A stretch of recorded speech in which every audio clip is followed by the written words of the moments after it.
ஸ்டாலினே சொல்றாரு, ஏன் நீங்க பிஜேபியோட சேர்ந்தீங்க?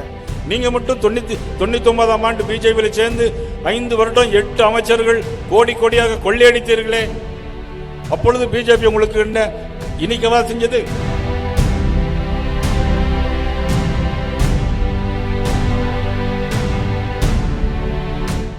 தமிழ்நாட்டில் மட்டும் 95 லட்சம் பேர் இன்னைக்கு நீக்கப்பட்டிருக்கிறார்கள். குளத்தூர் தொகுதி முதலமைச்சர் ஸ்டாலினுடைய தொகுதியில் 1 லட்சம் பேர் நீக்கப்பட்டிருக்கிறார்கள். 1 லட்சம் பேர். என்னுடைய திருநெல்வேலி தொகுதியில் 40,000 பேர் நீக்கப்பட்டிருக்கிறார்கள். என்ன காரணம் சொன்னா, 2002ஆம் ஆண்டு யாரெல்லாம் இறந்து போனார்களோ, 2002ஆம் ஆண்டு யாரெல்லாம் இறந்து போனார்களோ இதுவரையில் அவர்கள் உயிரோடு இருக்கிறார்கள். குளத்தூர் தொகுதியில் உயிரோடு இருக்கிறாங்க, தமிழ்நாட்டில் எல்லா தொகுதியிலும் உயிரோடு இருக்கிறாங்க. ஆனா இதே மாதிரி தான் பீகாரில் கண்டுபிடிச்சு தேர்தல் நடத்தினாங்க. 65 லட்சம் வாக்காளர்கள் அங்கே நீக்கப்பட்டார்கள். தேர்தல் வந்தது. 243 தொகுதிகளில் 202 தொகுதிகளில் தேசிய ஜனநாயக கூட்டணி வெற்றி பெற்று ஆட்சி அமைத்தது. இப்பொழுது முக்கிய தேர்தல் வருகிறது. அங்க நீக்கப்பட்டது 65 லட்சம் பேர், இங்கு 95 லட்சம் பேர். 234 தொகுதிகளில் 205 தொகுதிகளுக்கு மேலாக எங்க தேசிய ஜனநாயக கூட்டணி வெற்றி பெற்று ஆட்சி அமைக்கும். அண்ணா IPS அவர்கள் முதலமைச்சராக வருவார்கள். நிறைய பேர் சொல்கிறார்கள், எதற்காக இந்த கூட்டணி? ஸ்டாலினே சொல்றாரு, ஏன் நீங்க பிஜேபியோட சேர்ந்தீங்க? நீங்க மட்டும் 99ஆம் ஆண்டு பிஜேபியில் சேர்ந்து 5 வருடம் 8 அமைச்சர்கள் கோடி கோடியாக கொள்ளையடித்தீர்களே, அப்பொழுது பிஜேபி உங்களுக்கு என்ன இனிக்கவா செஞ்சது? இப்பொழுது கசக்கிறது. அண்ணன் IPS பார்த்து கேட்கிறார், நீங்கள் கூட்டணி சேர்ந்து விட்டீர்களே. இந்த கூட்டணி எப்படிப்பட்ட கூட்டணி தெரியுமா? இது மக்களுக்கான கூட்டணி, மக்கள் நலனுக்கான கூட்டணி, மக்களை பற்றி சிந்திக்கிற கூட்டணி, மக்களை பற்றி நேசிக்கிற தலைவர்கள் இருக்க கூட்டணி.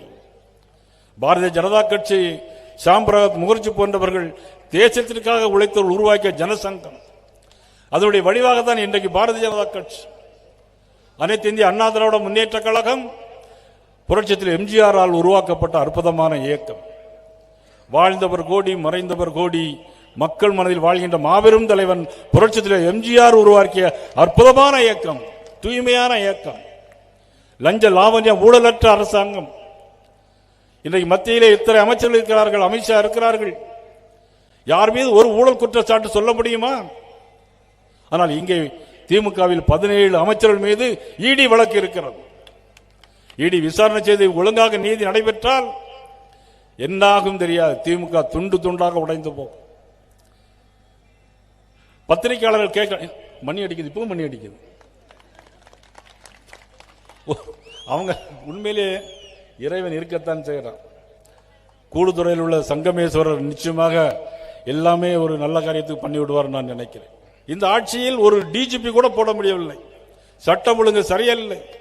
கஞ்சா, போதைப் பொருட்கள், எங்கு பார்த்தாலும் டாஸ்மாக். இன்னும் சொல்லப்போன ஒரு உண்மையான விஷயம், இன்னும் ஒரு 10 ஆண்டுகள் இந்த டாஸ்மாக் சாராயத்தை யாராவது குடிச்சா நிறைய பேர் குழந்தையே பிறக்காது, கல்யாணம் பண்ண முடியாம கூட போயிடுவாங்க. அவ்வளவு ஒரு மோசமான சரக்கு இந்த டாஸ்மாக். இதையெல்லாம் இன்னைக்கு குடித்துக் கொண்டிருக்கிறார்கள். பாரதிய ஜனதா கட்சியை பொறுத்த மட்டும் எங்களுக்கு இந்த மதுக்கடைகளை பொறுத்த மட்டும் எந்த விதமான பிரச்சனை, அதாவது கள்ளு குடித்தால் கூட நல்லது உடம்புக்கு. பத்திரிகைகளை விட எல்லாம் எழுதுவாங்க, நயனாராயந்திரன் கள்ள குடி சொன்னாலும் கூட எழுதிடுவாங்க. ஏன்னா பனை மரத்தில் உள்ளது எல்லாம் இயற்கையானது, நமது தென்னீர் தென்னை மரத்தில் உள்ளது. ஆனால் எவ்வளவு மோசமான சரக்கு இன்னைக்கு இருந்து கொண்டிருக்கிறது. இதிலும் ஒரு முக்கியமான விஷயம் இன்னைக்கு கோபிச்செட்டிப்பாளையத்தில் சொல்லியே தீர வேண்டும். பூரணச்சந்திரன், திருப்பரங்குன்றத்திலே ஒரு பூரணச்சந்திரன் அமாவாசை தினத்தன்று தன்னுடைய உடலில் பெட்ரோலை ஊற்றி கொண்டு தன்னுடைய உடலை மாய்த்து கொண்டான். என்ன காரணம் என்று உங்களுக்கு எல்லாம் தெரியும். திருவண்ணாமலையில் தீபம் ஏற்றப்படுகிறது. அந்த பூரணச்சந்திரன் திமுக குடும்பத்தை சேர்ந்தவர். திருவண்ணாமலையில் தீபம் ஏற்றுகிறோமே, நம்ம திருப்பரங்குன்றத்தில் தீபம் ஏற்ற முடியவில்லை என்று மனம் அழுந்தி உலகிலிருந்து தன்னுடைய உடலில் பெட்ரோல் விட்டு தீவித்து கொளுத்தி விட்டார். எந்த இடத்துல தெரியுமா? திருப்பரங்குன்றத்தில் கோயில் கிட்ட போனா புனிதம் கெட்டுவிடும் எண்ணி பெரியார், கடவுள் மறுப்பு கொள்கிற பெரியார் சிலைக்கு முன்னாலே போய் பண்ணான். இந்த நாடு பார்த்து கொண்டிருக்கிறது. அன்னைக்கு நீதிபதி சாமிநாதன் அவர்கள் அந்த தீர்ப்பிலே ஒரு கமிஷனர் 10 பேர் போய் தீபம் ஏற்றினால் போதும் என்று சொன்னார். 10 பேர் போய் ஏற்றி இருந்தால் ஒரு பிரச்சனை வந்திருக்காது. யாரும் அதை கேட்டிருக்கவும் மாட்டோம். பூர்ணச்சந்திரன் இறந்திருக்கவும் மாட்டான். ஆனா அதையெல்லாம் விடுத்துட்டு திருநெல்வேலியில் போய் கிறிஸ்துமஸ் விழா மத சார்பின்மை அப்படின்னு சொல்றார். எது மத சார்பின்மை? நான் ஏற்கனவே நேற்று பேசினேன். நான் ஜெருசலம் போயிருக்கிறேன், பெத்லகேம் போயிருக்கிறேன். பாதி பேர் என்னன்னே தெரிந்திருக்காது. எப்படி இருந்தாலும் இன்னும் சொல்ல போன மெக்காவு பக்கத்தில் இருக்க ஜித்தா வரைக்கும் நான் போயிருக்கிறேன். ஆனால் நாங்கள் உண்மையிலேயே மத சார்பினை நாங்கள் கடைபிடிக்கிறோம். நீங்கள் கடைபிடிக்கிறீர்களா? கிறிஸ்துமஸ் வாழ்த்துக்களை நாங்களும் சொல்லியிருக்கிறோம். எங்களுடைய அருமைக்குரிய தலைவர் நரேந்திர மோடி அவர்கள் நேற்று சர்ச்சில் போய் 2 மணி நேரம் இருந்து பிரேயர் பண்ணியிருக்கிறார். நாங்கள் மதச்சார்பை கடைபிடிக்கிறோம். நீங்கள் ஒரு தீபாவளிக்கு வாழ்த்து சொல்ல முடியுமா? தைரியம் இருக்கிறதா உங்களுக்கு? உங்களுக்கு தைரியம் இருந்தால் நாளைக்கே பத்திரிகை கூப்பிட்டு நானும் தீபாவளிக்கு வாழ்த்து சொல்லுவேன் என்று சொல்லக்கூடிய தைரியம் முதலமைச்சருக்கு அவர்களுக்கு இருக்கிறதா? இல்லை. எந்த திட்டத்தை எடுத்தாலும் எதிர்ப்பது, எதற்கெடுத்தாலும் உச்ச நீதிமன்றம் போவது. நீதிமன்றம் சரியாக இருந்தால்தான், நீதிமன்றமும் நிர்வாகமும் இரண்டும் இணைந்து பணியாற்றினால்தான் ஒரு நாட்டில் நல்லது நடக்க முடியும். செய்திகளை உடனுக்குடன் தெரிந்து கொள்ள கீழ்கண்ட கேபிள் மற்றும் டிடிஎச் நெட்வொர்க்குகளில் எம்நாடு செய்தி தொலைக்காட்சியை காணுங்கள்.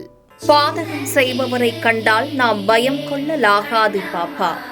மோதி மிதித்து விடு பாப்பா, அவர் முகத்தில் உமிழ்ந்து விடு பாப்பா. அண்மை செய்திகளை உடனுக்குடன் தெரிந்து கொள்ள இணைந்திருங்கள் எம்நாடு தொலைக்காட்சியுடன்.